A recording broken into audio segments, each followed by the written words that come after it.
Okay, ഞാൻ Sally Varghese. നേഴ്സായിട്ട് 33 ഇയേഴ്സായി. Nurse പ്രാക്ടീഷണറായിട്ട് ഇപ്പോൾ 10 വർഷം കഴിഞ്ഞു. UTMB എന്നാണ് ഞാൻ ഗ്രാജുവേറ്റ് ആയത്. 2015 ഡിസംബറിൽ ഞാൻ ഗ്രാജുവേറ്റ് ആയി. അത് കഴിഞ്ഞിട്ട് ഞാൻ പല ലൊക്കേഷനുകളിൽ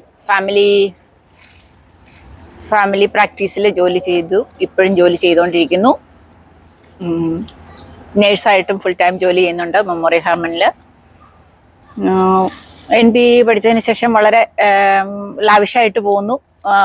വലിയൊരു ഉപകാരം എനിക്കുണ്ടായത് എൻ്റെ ലൈഫിൽ ആ NBയുടെ ജോലിയുടെ പ്രോഫിറ്റ് ഞാൻ മറ്റുള്ളവരെ സഹായിക്കാൻ വേണ്ടി മാറ്റിവെച്ചേക്കുന്നു. ഇപ്പം 2 നേഴ്സിംഗ് സ്റ്റുഡൻസ് പഠിച്ചുകൊണ്ടിരിക്കുന്നു. ഒരു ഫിസിയോതെറാപ്പിസ്റ്റ് പഠിച്ചു കഴിഞ്ഞു. ഇപ്പം കോഴഞ്ചേരി ഹോസ്പിറ്റലിൽ ജോലിക്ക് കയറി. അങ്ങനെ പലരെയും എനിക്ക് സപ്പോർട്ട് ചെയ്യാൻ പറ്റുന്നുണ്ട്. അതാണ് എൻ്റെ ജീവിതത്തിൻ്റെ ഏറ്റവും വലിയ വിജയം, ഈ NB ഞാൻ പഠിച്ച് പാസ്സായതിൻ്റെ. നാട്ടിൽ എവിടെയാണ്, ഏത് സ്കൂളിലാണ്, കോളേജിലൊക്കെ പഠിച്ചതെന്ന് പറയാം? ഞാൻ നാട്ടിലെ കോട്ടയംകാരിയാണ്. ഞാൻ KG കോളേജ് പാമ്പാടിയിലാണ് പഠിച്ചത്. അതിന് ശേഷം ഞാൻ നാഗപ്പൂരിൽ നഴ്സിംഗ് പഠിച്ചു.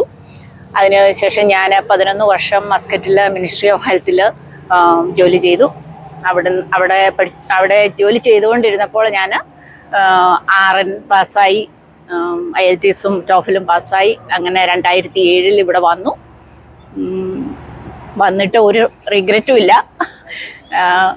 സുഖമായിട്ട് പോണു. 2 ആൺപിള്ളേർ, അവർ ജോലി ചെയ്യുന്നു. ഒന്ന് എയർഫോഴ്സിലാണ്, ഒരാൾ എയർഫോഴ്സ് കഴിഞ്ഞു. മൂത്തവൻ എയറോനോട്ടിക് മെക്കാനിക്കാണ്. ഇളയവൻ ഇപ്പോൾ എയർഫോഴ്സിൽ, അവൻ എയറോനോട്ടിക് ഏവിയേഷൻ സംതിങ് ചെയ്തുകൊണ്ടിരിക്കുന്നു.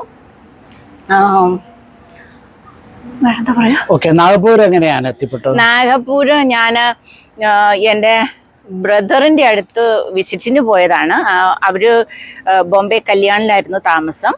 അപ്പോൾ ഇതുപോലൊരു ആഡ് കണ്ട് ഞാനൊരു ലെറ്റർ നേഴ്സിംഗ് സൂപ്രണ്ടിന് എഴുതി. കാരണം ഞാൻ പ്രീ ഡിഗ്രി പാസ്സായി കഴിഞ്ഞപ്പം വലിയ മാർക്കൊന്നും ഉണ്ടായിരുന്നില്ല എനിക്ക്. പിന്നെ എനിക്ക് എൻ്റെ വീട്ടിൽ നിന്ന് പൈസ കൊടുത്ത് തന്നെ നേഴ്സിങ്ങിന് അയക്കാനുള്ള ഒരു ചുറ്റുപാടും ഇല്ലായിരുന്നു, ഉള്ളത് പറയാമല്ലോ. അപ്പം ഇങ്ങനെ എനിക്ക് നേഴ്സിങ്ങിന് പഠിക്കാൻ ഭയങ്കര താല്പര്യമാണെന്നും എനിക്ക് ആൾക്കാരെ സഹായിക്കാൻ വലിയ താല്പര്യമാണെന്നൊക്കെ പറഞ്ഞ് എഴുതി കഴിഞ്ഞപ്പോൾ ആ നേഴ്സിംഗ് സൂപ്രണ്ടിന് എനിക്ക് തിരിച്ചൊരു കത്തെഴുതി. ഓക്കെ, അങ്ങനെ എനിക്ക് ആപ്ലിക്കേഷൻ അയക്കൂ, തരുമെന്ന് ഉറപ്പില്ല, എന്നാലും ഞാൻ നോക്കാമെന്ന് പറഞ്ഞു. പക്ഷേ എനിക്ക് അവിടെ ഹോസ്പിറ്റലിൽ അഡ്മിഷൻ കിട്ടി. ഒരു പൈസ പോലും ഫീസ് കൊടുക്കാതെയാണ് പഠിച്ചത്. 75 രൂപ സ്റ്റൈഫൻഡ് കിട്ടുമായിരുന്നു. അന്നത്തെ കാലത്ത് 75 രൂപ എന്ന് പറഞ്ഞാൽ വലിയ വാല്യൂ ഉണ്ടായിരുന്നു. അതിനുശേഷം അവിടുന്ന് ഞാൻ ബോംബെ ഹോസ്പിറ്റലിൽ ജോലി ചെയ്തുകൊണ്ടിരിക്കുമ്പോഴാണ് മിനിസ്ട്രി ഓഫ് ഹെൽത്തിലേക്ക് ടെസ്റ്റ് എഴുതിയതും ഇൻ്റർവ്യൂ എഴുതിയതും. അന്ന് ഈ പറഞ്ഞ പോലെ അതും ട്രാജഡിയാണ്. 2 വർഷത്തെ എക്സ്പീരിയൻസ് ഇല്ലായിരുന്നു.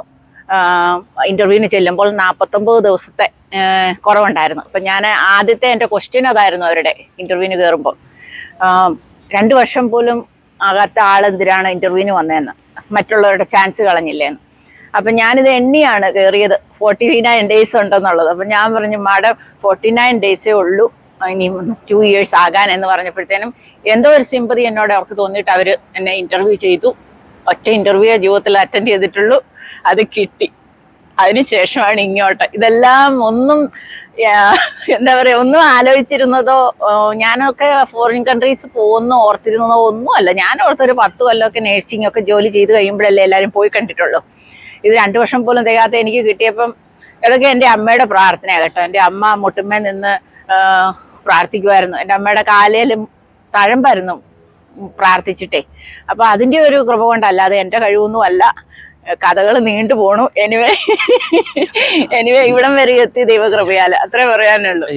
ആദ്യം ഏത് സ്റ്റേറ്റിലാണ് വന്നത്? അതുപോലെ ഞാൻ വന്നത് നോർത്ത് കരോളിനയിലാണ്. അവിടെ ഒരു 7 മാസം ജോലി ചെയ്തു റീഹാബില്. അത് കഴിഞ്ഞ് അപ്പോഴത്തേനും എൻ്റെ ഒരു കസിൻ ബ്രദർ ഉണ്ടായിരുന്നു. അദ്ദേഹം എന്നെ വിസിറ്റിങ്ങിന് കാണാൻ വന്ന് പിടിയുന്നു, ഞാൻ വന്നു എന്നറിഞ്ഞപ്പോൾ. കാരണം എൻ്റെ അമ്മയാണ് അദ്ദേഹത്തെ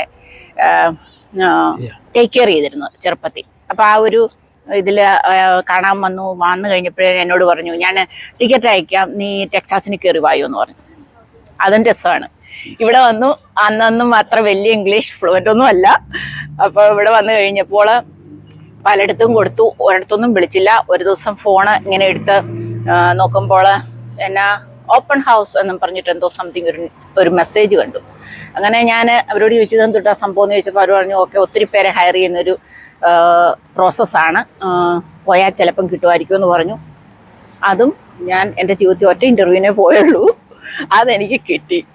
അങ്ങനെയാണ് മെമ്മോറിയൽ ഹെർമനിൽ കയറിയത്. ഇപ്പം അവിടെ 18 വർഷമായി, 19ാമത്തെ വർഷം റൺ ചെയ്യുന്നു നേഴ്സായിട്ട്. നല്ല ജോലിയാണ്, കുഴപ്പമില്ല. NP-ക്ക് പഠിക്കാൻ പോകാനുള്ള കാര്യം എന്താണ്? NP-ക്ക് പഠിക്കാനുള്ള കാര്യം എന്ന് പറഞ്ഞു കഴിഞ്ഞാൽ കൂട്ടുകാരുടെ പ്രചോദനമാണ്. 2-3 ഫ്രണ്ട്സ് ഉണ്ടായിരുന്നു, അപ്പോൾ അവർക്ക് പഠിക്കാൻ ആഗ്രഹം. അപ്പോൾ അവരെന്നെ റീച്ച് ചെയ്തു. അപ്പം ഞാൻ പറഞ്ഞു ഇടീ ബോഡി മാസ്റ്റേഴ്സ് ഡിഗ്രി ഒന്നും എടുക്കാനുള്ള വകുപ്പൊന്നും എനിക്കില്ല എന്ന് പറഞ്ഞു. കാരണം ഒന്നാമത് ഫീസ്, മറ്റുള്ള കാര്യങ്ങൾ നോക്കണമല്ലോ നമ്മൾ. പക്ഷേ അവരുടെ ഒരു പ്രചോദനം ആണ് ഞാൻ ആപ്ലിക്കേഷൻ ഇട്ടത്. അത് ഞാനും അവളും കൂടി ആപ്ലിക്കേഷൻ ഇട്ടു. അവിടെ എനിക്ക് കിട്ടി, അവൾക്ക് കിട്ടിയില്ല. NP-യിൽ ഏത് ബ്രാഞ്ചിലോട്ടാ പഠിക്കാൻ? ഞാൻ ഫാമിലി നേഴ്സ് പ്രാക്ടീഷണർ. മറ്റൊന്നിലോട്ടും പോകാഞ്ഞത്? സത്യം പറഞ്ഞാൽ അന്ന് അതിനെപ്പറ്റി ഒരു വലിയ അറിവില്ല. ആകെപ്പാടെ അറിയാവുന്ന ഫാമിലി നേഴ്സ് പ്രാക്ടീഷണർ. അത് കഴിഞ്ഞ് പഠിച്ചിറങ്ങി കഴിഞ്ഞപ്പോഴാണ് നമ്മൾ അറിയണത് ഇതിന് പല പല ബ്രാഞ്ചസ് ഉണ്ട്. മറ്റേ സൈക്കാട്രി നമുക്ക് സ്പെഷ്യലൈസ് ചെയ്യാം, PD നമുക്ക് സ്പെഷ്യലൈസ് ചെയ്യാം, NNP new born nurse practitioner. അതൊക്കെ നല്ലൊരു ഓപ്പർച്യൂണിറ്റീസ് ആണ്. പക്ഷെ ഇതിനും ഉണ്ട് കേട്ടോ. ഈ ഫാമിലി നേഴ്സ് പ്രാക്ടീഷണർ പഠിച്ചു കഴിഞ്ഞാലത്തെ ഒരു ഗുണം എന്നാന്ന് വെച്ച് കഴിഞ്ഞാൽ എല്ലാ ഡോറും ഓപ്പൺ ആണ് നമുക്ക്, എക്സെപ്റ്റ് ന്യൂ ബോൺ. നമുക്ക് PD ജോലി ചെയ്യാം. പീഡിയാട്രിക് എനിക്ക് ഒത്തിരി കോളുകൾ വന്നതാ. പിന്നെ സൈക്കാട്രിസ്റ്റ്, ഈ പറഞ്ഞ സൈക്കാട്രിയിൽ നമുക്ക് ഇച്ചിരി ഓപ്പർച്യൂണിറ്റി കുറവാണ് ഫാമിലി നേഴ്സ് പ്രാക്ടീഷണർ. ഇത് രണ്ട് കഴിഞ്ഞു കഴിഞ്ഞാൽ ഒരുപാടില്ലേ, എല്ലായിടത്തും ജോലി ചെയ്യാൻ പറ്റും. വേറൊരാളോട് സജസ്റ്റ് ചെയ്താൽ അവർ NP-ക്ക് പോകാൻ പറയുമോ അതോ PA-ക്ക് പോകാൻ പറയുമോ? അത് കൈൻഡ് ഓഫ് ഡിഫറെൻ്റ് ആണ്. PA കൂടുതലും ഒൺലി ഹോസ്പിറ്റൽ ഫോക്കസ്ഡ് ജോലിയാണ്. NP ആണെങ്കിൽ നമുക്ക് ഇഷ്ടംപോലെ ക്ലിനിക്കുകളിലും ജോലി ചെയ്യാൻ പറ്റും. അപ്പം ഞാൻ പറയുവാണെങ്കിൽ നേഴ്സ് പ്രാക്ടീഷണർ എടുക്കൂ എന്നേ പറയുള്ളൂ. ഫാമിലി നേഴ്സ് പ്രാക്ടീഷണർ പഠിക്കൂ, അല്ലെങ്കിൽ ഇപ്പോൾ ഒരു കൂടുതൽ ഓപ്പർച്യൂണിറ്റി വന്നേക്കുന്നത് സൈക്കാട്രി പഠിച്ചു കഴിഞ്ഞാൽ അത് ഇച്ചിരി എളുപ്പ ജോലി കിട്ടാൻ. പേരെന്തായിരുന്നു പറഞ്ഞത്? എൻ്റെ പേര് സാലി വർഗീസ്. സാലി വർഗീസിന് ഇനി ഒരു ചാൻസ് കിട്ടിയാൽ എന്ത് പഠിക്കാനാണ് താല്പര്യം? ഞാൻ ഈ പറഞ്ഞ മാതിരി DNP-ക്ക് ഒന്ന് ചേർന്നു, 2 സെമസ്റ്റർ കൊണ്ടുപോയി. പക്ഷേ എൻ്റെ ഡ്രൈനസ് ഓഫ് ആയി, എനിക്ക് ഒട്ടും രക്ഷയില്ല. എൻ്റെ കമ്പ്യൂട്ടറെ ഒരുപാട് നോക്കിക്കഴിഞ്ഞാൽ ഉള്ള ജോലിയും കൂടെ ചെയ്യാൻ പറ്റില്ല എന്നൊരവസ്ഥ തോന്നിപ്പോയി. എനിക്ക് പേടിച്ചു ഞാൻ, കാരണം ഒത്തിരി വർക്കുണ്ടേ, ഒത്തിരി. അത് കാരണം അത് ഡ്രോപ്പ് ചെയ്തു. അത് കാരണം എൻ്റെ ഐയുടെ പ്രോബ്ലം കാരണം ഇനി ഞാൻ വേറൊന്നും പഠിക്കുമെന്ന് തോന്നുന്നില്ല. നോർത്ത് കരോളിനയിൽ താമസിച്ചു, ഹ്യൂസ്റ്റണിൽ താമസിച്ചു, എന്താ ഒരു ചെറിയ വ്യത്യാസം? നോർത്ത് കരോളിനയിൽ താമസിച്ചു കഴിഞ്ഞാൽ മലയാളി കമ്മ്യൂണിറ്റി കുറച്ച് കുറവായതുകൊണ്ട് നമുക്ക് കുറച്ച് എന്താ പറയുക, സോഷ്യലൈസേഷൻ ഒക്കെ കുറച്ച് കുറയും. അതർവൈസ് പക്ഷേ ടെക്സാസ് എല്ലാം ഉണ്ടല്ലോ, എല്ലാം അവൈലബിൾ ആണ്. അതാണ് ടെക്സാസിനെ സംബന്ധിക്കുമ്പോൾ ഒരിത്. പിന്നെ മെഡിക്കൽ ഫീൽഡിൽ എല്ലാവർക്കും ജോലി കിട്ടാൻ എളുപ്പമാണ്. ഇന്നിപ്പം നിങ്ങൾ 10 വർഷമായ നിങ്ങളെല്ലാവരും, നിങ്ങളുടെ ഫ്രണ്ട്സ് എല്ലാവരും കൂടെ ഇന്ന് ഒത്തുകൂടുകയാണല്ലോ, എന്താ അതിനെപ്പറ്റി ഒരു വാക്ക് പറഞ്ഞാൽ? അയ്യോ, അത് എന്താ പറയുക, എനിക്ക് പറഞ്ഞറിയിക്കാൻ പറ്റത്തില്ല. അതെന്റെ മുഖത്തുണ്ടെന്ന് എനിക്ക് തോന്നുന്നു. ഞാൻ എല്ലാവരുമായിട്ട് ഭയങ്കര കൂട്ടാണ്. അതാണ് എനിക്ക് എല്ലാവരെയും കാണാൻ ഭയങ്കര സന്തോഷമായിരുന്നു. ഞങ്ങളെല്ലാം ഭയങ്കര ജോളിയായിരുന്നു. ഭയങ്കര ടീം വർക്ക് ആയിരുന്നു. അതാണ് ഞങ്ങളുടെ ഒരു പ്ലസ് പോയിന്റ്. പാട്ട് പാടുക 2 ലൈന്? പാട്ട് പാടി കഴിഞ്ഞിട്ട് പിന്നെ എന്റെ പൊന്നെ, ഞാൻ സാധാരണ ചിത്ര ചേച്ചിയുടെ കൂടെ യേശുദാസിന്റെ കൂടെ ഒക്കെ പാടിയിട്ടുള്ളൂ. അതാണ് ഒറ്റയ്ക്ക് പാടാൻ പറയുമ്പോൾ ബുദ്ധിമുട്ട്.